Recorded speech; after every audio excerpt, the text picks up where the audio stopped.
Those who stand on tiptoes do not stand firmly. Those who rush ahead don't get very far. Those who try to outshine others dim their own light. Lao Tzu. How can we improve when we stop trying to improve? Many people waste their efforts trying to better their lives with questionable results. They gain knowledge and chase external things while exhausting their bodies and burdening their minds, only to end up in discontent. The Taoists observed that humans tend to act in ways that are counterproductive, and in their attempts to alter the natural way, they only make things worse. All these strivings, rules, ethics, values surely are invented to benefit humanity, but according to the ancient Taoist sages, we should get rid of them all. Why? Because all these man-made ideas only remove us further from the natural flow of life. Trying to alter what nature has intended is like swimming against the stream. It's exhausting and gets us nowhere. This video is about not trying to change the world, to gain the world.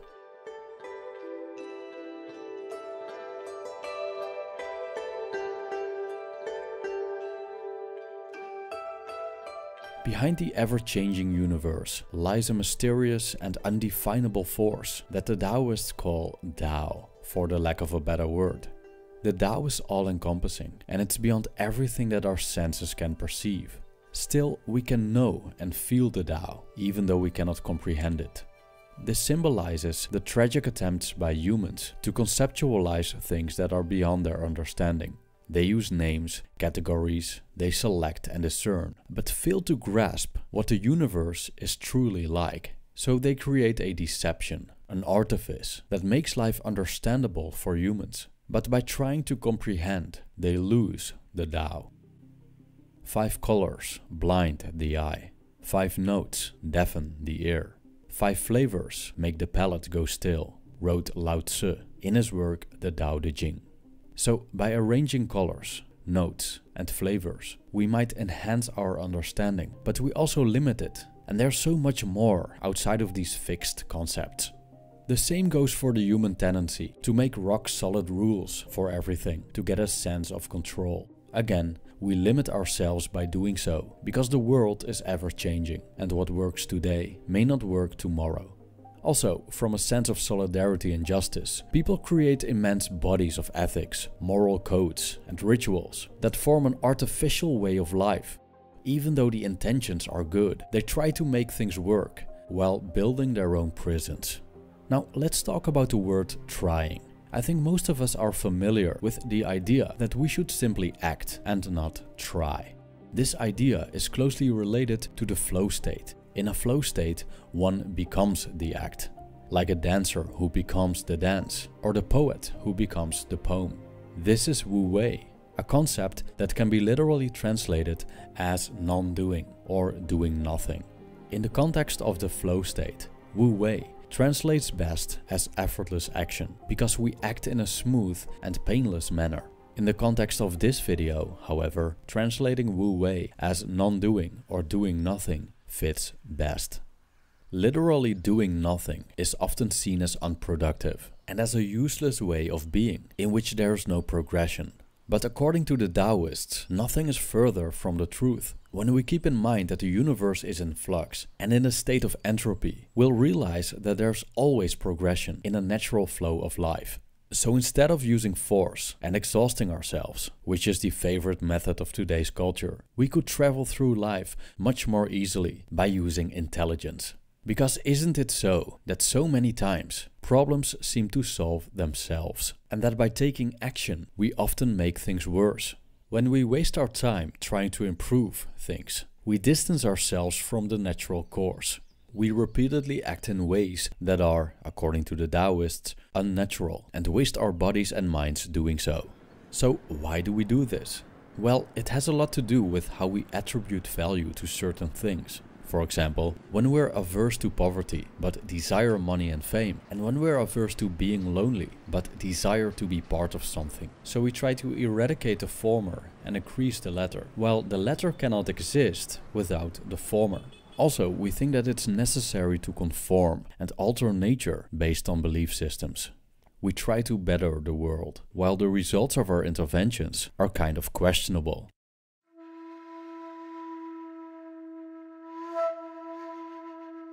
Now, how can we bring these ancient theories into the modern world? According to Taoist thinking, in what ways do we, modern humans, try, while our efforts only leave us with peanuts in the end? Let's explore some examples of how we try, using the ancient Taoist scriptures, the Tao Te Ching and the Zhuangzi. The first one is trying to improve the world. Alan Watts, who was a fervent scholar of Taoism, once pointed out that the goody-goodies of society are the biggest troublemakers.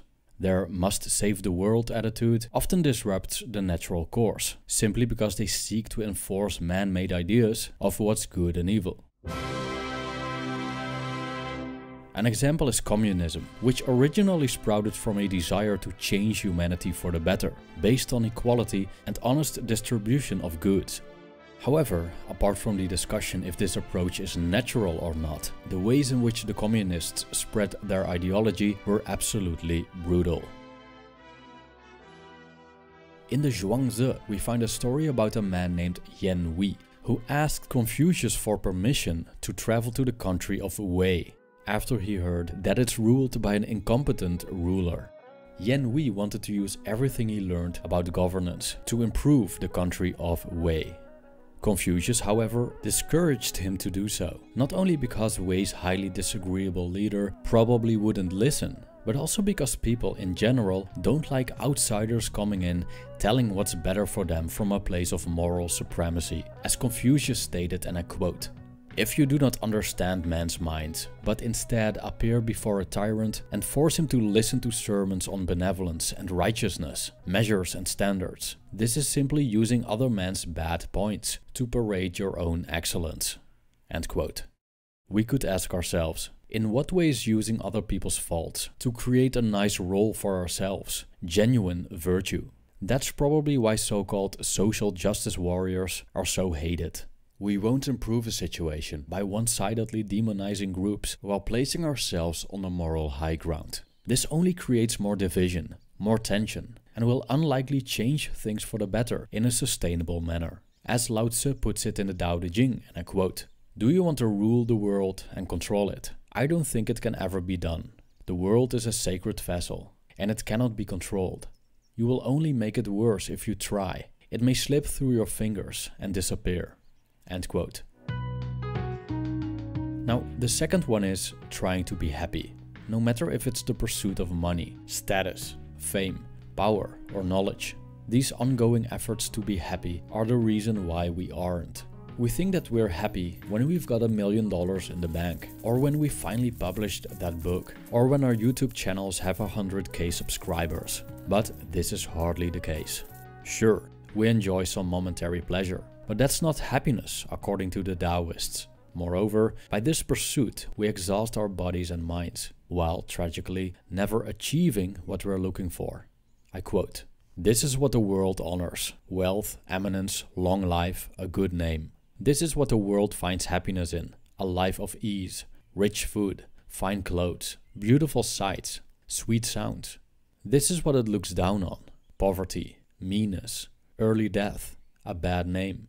This is what it finds bitter: a life that knows no rest, a mouth that gets no rich food, no fine clothes for the body, no beautiful sights for the eye, no sweet sounds for the ear." People who can't get these things fret a great deal and are afraid. This is a stupid way to treat the body. People who are rich wear themselves out, rushing around on business, piling up more wealth than they could ever use. This is a superficial way to treat the body. End quote. So when chasing happiness is a blind alley, what should we do instead? Well, the Taoists give us some suggestions. But before we go into them, let's look at the third one: trying to be something else. The Zhuangzi tells us a story about animals and the wind that envy each other for their inborn characteristics. The centipede envies the snake for the fact that it can move without legs. But the snake envies the wind for its ability to travel great distances without having a body at all. However, the wind argues that it takes just a finger or foot to hinder it. All in all, nature has created everything with its own attributes. Nothing is better than the other. Only judgment makes it so. Thus, we feel the need to change who we are, just to fit an ideal. White-skinned people try to be tanned, while East Asians try to look more European. Brunettes try to be blondes, and blondes try to be brunettes. Also, we try to change ourselves because we want to conform to a man-made standard, to fit in, simply because we're seen as defects when we don't. So a sixth finger is cut off just to comply with the 5-finger standard. Why can't we just be who we are, the way nature intended us to be? That would be so much easier. Everyone and everything has its place in the whole, and by trying to alter this, we bring the world in disbalance. I quote, "When people see things as beautiful, ugliness is created. When people see things as good, evil is created. Being and non-being produce each other. Difficult and easy complement each other. Long and short define each other. High and low oppose each other. Fore and aft follow each other." End quote.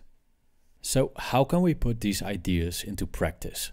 The Taoists suggest several things. First of all, the Zhuangzi points to the benefits of taking the middle path. This means that we shouldn't stretch ourselves beyond our means, but stay centered, so we conserve our health and stay close to our own nature. I quote, "Follow the middle, go by what is constant, and you can stay in one piece. Keep yourself alive, look after your parents, and live out your years." End quote. The Tao is constant, and the one who seeks the Tao unlearns something new every day, according to Lao Tzu. So instead of limiting ourselves to a belief system, we let go, keep an open mind, and give the universe room to show itself as it is. Trying to change nature is a futile pursuit, as is trying to blur our vision of nature by man-made constructs. Instead of adding to knowledge, we let go of knowledge until we reach a point of inner stillness. Only then we're opening ourselves up to the Tao, or what we from a theistic point of view could call God. In this state of emptiness, we feel content, and contentment is true happiness. The Taoists call this process the fasting of the heart. By unlearning something every day, the Taoist arrives at non-action. It's the art of not trying, while nothing will be left undone. Thank you for watching.